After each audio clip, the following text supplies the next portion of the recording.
মানুষ, সোনারগাঁয়ের সর্বস্তরের তৌহিদি জনতা, আমরা আল্লাহ পাক রব্বুল আলামিনের দরবারে শুকরিয়া আদায় করি যে আমাদের 16 বছর অন্ধকার সময়ে আমাদের বুকের উপর চেপে বসেছিল এক জালিমশাহী জগদ্দল পাথরের মতো। বাংলাদেশের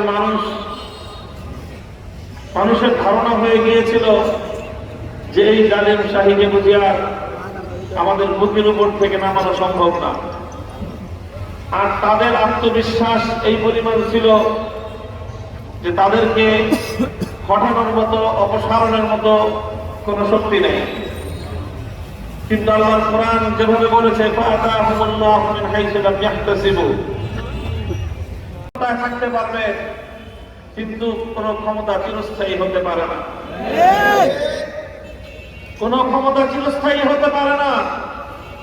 বাংলাদেশ 2024 সালের 5ই আগস্ট স্বাধীনতার নতুন ধাপে উন্নীত হয়েছে।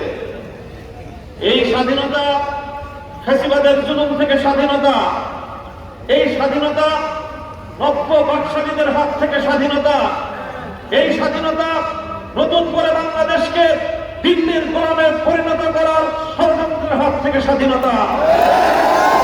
এখনো দিল্লিতে বসে কেউ যদি স্বপ্ন দেখে শাহজালালের বাংলাদেশকে আবার নরেন্দ্র মোদীদের করদলগত করবে, নরেন্দ্র মোদীদের স্বার্থের বলি বানাবে বাংলাদেশকে, আমরা পরিষ্কার ভাষায় বলে দিতে চাই, যেমনি ভাবে রক্তের বিনিময়ে বাংলা তার স্বাধীনতা অর্জন করেছিল, রক্ত দিয়ে 75 সালে একবার তারা যেভাবে স্বৈরাচারীদেরকে যারা মানুষের অধিকার নিয়ে ছিনিমিনি খেলেছিল, 30,000 যুবকের রক্তে যাদের হাত ভঞ্জিত হয়েছিল, স্বাধীনতা নেতৃত্ব দানকারী হওয়া সত্ত্বেও সত্তা চত্বরে রাতে অন্ধকারে নির্মম ভাবে তাহাজ্জুদরত ঘুমন্ত আলেম ওলামা, হেফাজতে ইসলামের নেতা কর্মীদেরকে নির্মম ভাবে হত্যা করা হয়েছিল।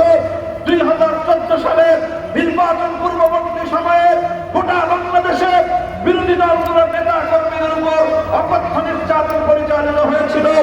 2021 সালে নরেন্দ্র মোদী নরঘাতক গুজরাটের কসাইকে বাংলাদেশের স্বাধীনতার সুবর্ণ জয়ন্তী উদযাপনের সময় চিফ গেস্ট করে আমন্ত্রণ জানানোর প্রেক্ষিতে তৌহিদি জনতা হেফাজতে ইসলামের নেতৃত্বে শান্তিপূর্ণ প্রতিবাদ জানিয়েছিল।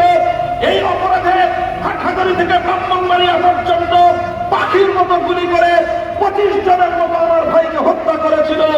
সর্বশেষ 2024 সালের নির্বাচনের পূর্ববর্তী সময় আপনারা দেখেছেন গোটা বাংলাদেশ জুড়ে কিভাবে ভীতিকর পরিস্থিতি